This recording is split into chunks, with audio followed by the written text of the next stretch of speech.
PSSI kebanjiran dana 199 miliar menuju Piala Dunia 2026. Sinyal naturalisasi Mauro Gilstra buat Patrick Kluivert full senyum. Timnas Indonesia U17 ungguli 13 negara kontestan Piala Dunia U17 2025. Garuda fans balas sindiran publik Malaysia. Assalamualaikum warahmatullahi wabarakatuh. Salam olahraga. Sangat ramai masih pemberitaan di media massa ya tentang kekalahan Indonesia melawan Korea Utara. Mungkin bisa diperbincangkan, cuma jangan terlalu jauh karena memang level kita masih jauh berbeda ya.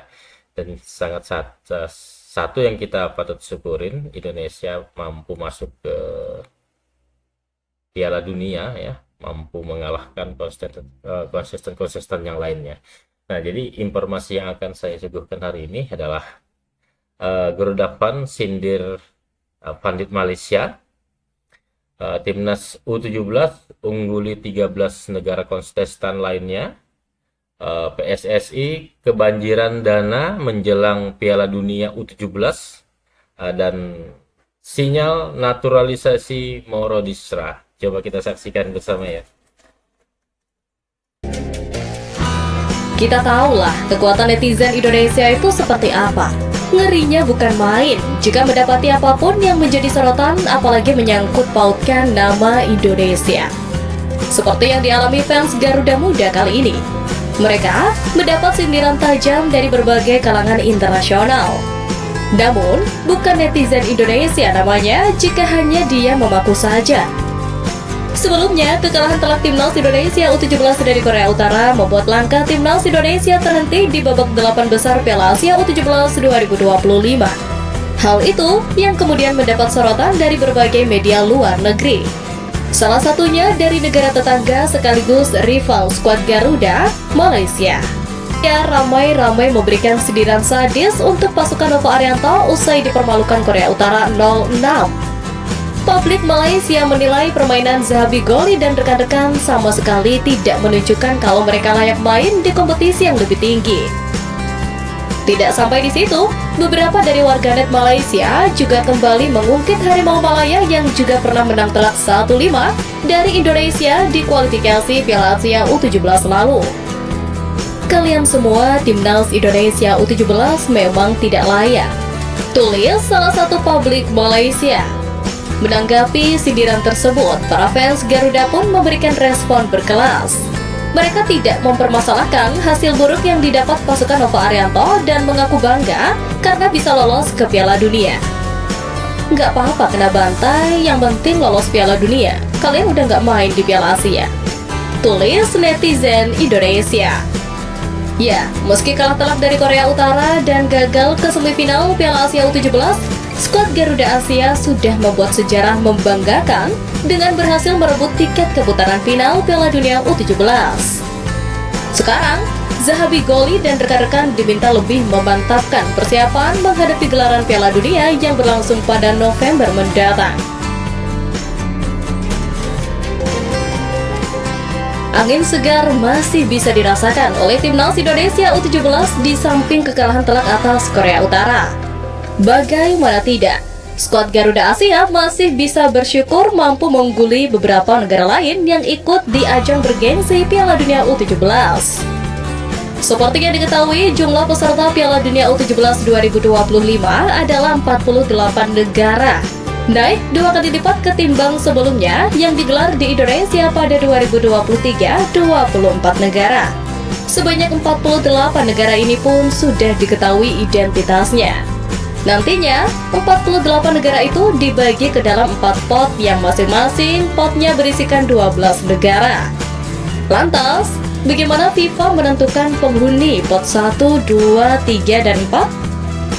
Cara FIFA menentukan penghuni pot berdasarkan performa di 5 edisi terakhir Piala Dunia U17, yakni pada 2013, 2015, 2017, 2019, dan 2023.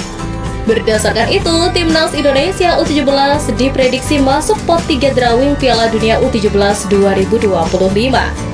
Hal itu karena Garuda Muda mencatatkan 2 angka di Piala Dunia U17 2023. Selain itu, ada 13 negara yang memiliki catatan lebih buruk ketimbang timnas Indonesia U17 di 5 edisi terakhir Piala Dunia U17. Sebanyak 13 negara yang dimaksud adalah Zambia, Uganda, El Salvador, Fiji, Republik Irlandia, Arab Saudi, Portugal, Swiss, UEA, Bolivia, Republik Ceko, Austria, dan Mesir. Di sisi lain, 8 slot sisanya akan diperebutkan 8 tim peringkat 3 terbaik. Berdasarkan format di atas, ada peluang timnas Indonesia U17 lolos fase gugur Piala Dunia U17 2025. Usai keberhasilan timnas Indonesia U17 mencapai target lolos Piala Dunia, Persatuan Sepak Bola Seluruh Indonesia kembali mendapatkan suntikan dana besar untuk keperluan pusat pelatihan nasional timnas Indonesia. Kali ini, induk sepak bola nasional itu menerima 199,7 miliar dari pemerintah pusat.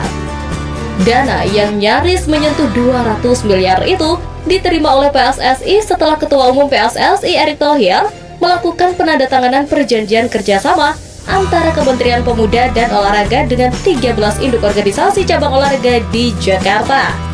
Suntikan dana untuk PSSI tersebut sangatlah besar karena nyaris setengah dari total uang yang digelontorkan oleh Kemenpora kepada 13 cabur dan 2 kejuaraan tingkat dunia, yakni mencapai 420,2 miliar. Sontak, hal tersebut mengundang pertanyaan mengapa PSSI bisa jadi organisasi yang dapat suntikan dana paling besar dari pemerintah pusat. Menpora Dito menjelaskan bahwa besarnya dana segar untuk PSSI sesuai dengan instruksi Presiden nomor 3 tahun 2019 tentang percepatan pembangunan sepak bola nasional. Intinya adalah agar Indonesia bisa lolos ke Piala Dunia di semua tingkatan level. Sementara itu, Ketum PSSI Erick Thohir sendiri menekankan transparansi dana dan kepercayaan publik. Menurutnya, pembangunan olahraga, khususnya sepak bola, membutuhkan dukungan kepercayaan sehingga program berjalan sesuai komitmen. Selain dukungan pemerintah, PSSI juga berhasil menggandeng pihak swasta dengan total pendanaan yang terkumpul mencapai 450 miliar. Erick menegaskan bahwa dana tersebut akan dimaksimalkan untuk meningkatkan prestasi sepak bola nasional. Kabar bahagia pelatih timnas Indonesia Patrick Kluivert yang berpotensi kedatangan pemain baru untuk lini serang skuad Garuda. Hal itu berkaca dari performa Mauro Zylstra yang semakin menunjukkan kepantasannya untuk membela tim merah putih. Sebagaimana diketahui, Mauro Zylstra baru saja membawa FC Volendam promosi kasta tertinggi sepak bola Belanda, Eredivisie musim depan. Striker jangkung itu bermain 2 menit saat FC Volendam menang 1-0 atas tuan rumah AS Alkmaar U21 di pekan ke-34 Liga 2 Belanda 2024-2025. Berkat kemenangan tersebut, FC Volendam kukuh di puncak klasemen Liga 2 Belanda 2024-2025 dengan 76 angka, unggul 13 poin atas ADO Den Haag di posisi 3, yang merupakan batas atas tim mengikuti playoff promosi ke Eredivisie musim depan. Berhubung kompetisi tinggal menyisakan 4 pekan lagi, ADO Den Haag sudah dipastikan takkan bisa menyalip FC Volendam. Sekalipun menyapu bersih 4 laga sisa dengan kemenangan, poin maksimal ADO Den Haag hanya 75 poin. FC Volendam pun hanya butuh waktu 1 musim untuk kembali promosi ke Eredivisie. Benariknya, performa impresif Mauro bersama klubnya membawa kepastian sang pemain untuk segera membela timnas Indonesia. Dikutip dari akun @halfblood_Indonesia, Mauro Zylstra menuturkan bahwa dirinya hanya tinggal menunggu lampu hijau dari PSSI untuk terbang ke Indonesia dan melakukan proses naturalisasi. Dengan kata lain, bola kini berada di tangan PSSI, sehingga Federasi Sepak Bola Indonesia itu yang akan memutuskan untuk menaturalisasinya atau tidak. Jika mengacu pada daftar naturalisasi pemain di meja kerja Yunus Nusi, Mauro Zylstra akan dinaturalisasi untuk membela tim nasional kelompok umur. Timnas U23 yang mulai menyeleksi pemain menjadi tempat yang tepat bagi Mauro untuk debut di tim Merah Putih.